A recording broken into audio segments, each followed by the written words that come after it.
Hello, my name is Sejin, and I'm from Korea.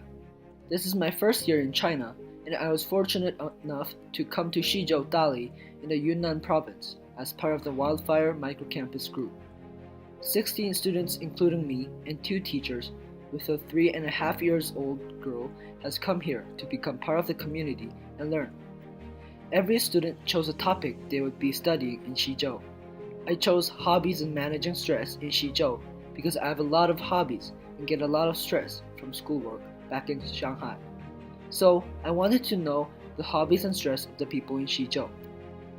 Reflecting on my 28 days in Shizhou, I would consider the 3 big lessons I've learned. The first lesson I would like to share is that if I'm really willing to connect with the people of a community and be myself, the people will accept me. Back in Shanghai and Korea, many people said I am very annoying. So when I first came to Shizhou, I pretended I was very calm and quiet.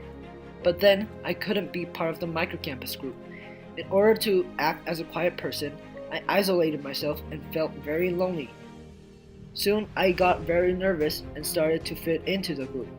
The more I tried, the more I did not have anybody to talk with. I soon realized I had to stop pretending.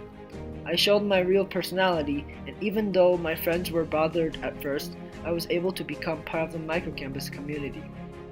This was the same for the Suzhou community. Mr. Taffel told us to build strong relationships and trust with the people. So I started to intentionally say ni hao to the elders of the community. However, it seemed that the people did not like me saying hello. While I was having conversation for my inquiry project, a woman told me, "Don't be too serious and don't try to be polite."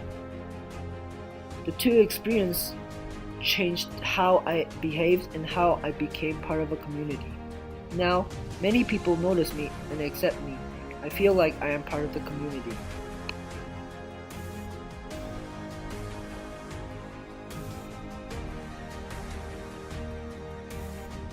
My topic is something I chose to understand the opinions of the people in Shizhou, as well as trying to learn about information that might be personal. I went out for my field research and asked questions about people's hobbies, where their stress comes from, and how they manage that stress. Some would say they did not get any stress, while others said they did not even have time to spend for themselves. Sometimes the conversations with the mentors would go into a totally different direction, but still, there were experiences I was able to learn from. I would come back every day and think about, what about me? I started to think about me, who would play games or do sports back in Shanghai and didn't sacrifice anything. However, most of the elders of the community were worried about their family, sacrificing their time for others and for more people. I started to see who I really am, as well as learning about myself. I realized what I really like to do and what makes me happy. As I tried to learn about others, I was able to learn and see the inside of myself.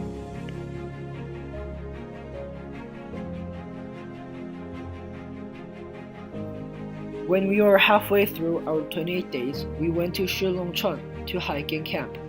It was a new experience for me, and while I hiked and slept in a tent, I learned leadership.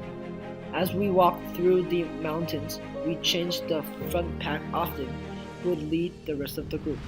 When I was in the front pack, I had to look behind to see whether other friends were following well and whether the pace I was setting was comfortable for everyone. The first day of the hike, we followed the road that led us to the E minority village. However, there was no path given to us on the second day, and we had to work our way through bushes and streams.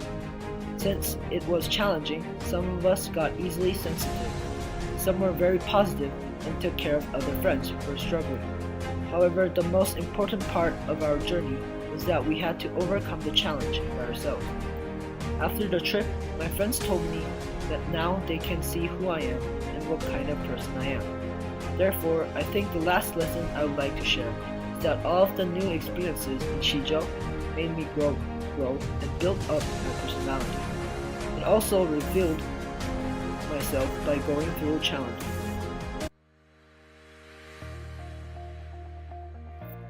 Our journey is coming to an end, and I can't believe it is time for me to go back to Shanghai. During the 28 days, I learned so many lessons that it is not only for this trip, but also for my life in the future. However, the big three lessons I learned during this once-in-a-lifetime experience are that I opened up myself to the community, which made me able to be accepted by the community. Second, learning of others led to the learning of myself. And finally, I grew up by overcoming new challenges.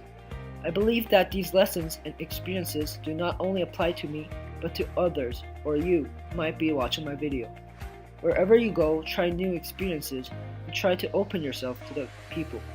Then, you will go back with so many memories and stories of yourself without knowing how much you have grown. I would like to thank the 15 other students, Sophie and Miss Maya and Mr. T. I would also like to say thank you to everyone of the Linden Center, and especially everyone of the Shizhou community who welcomed us and were always nice to the 16 8th graders. Thank you.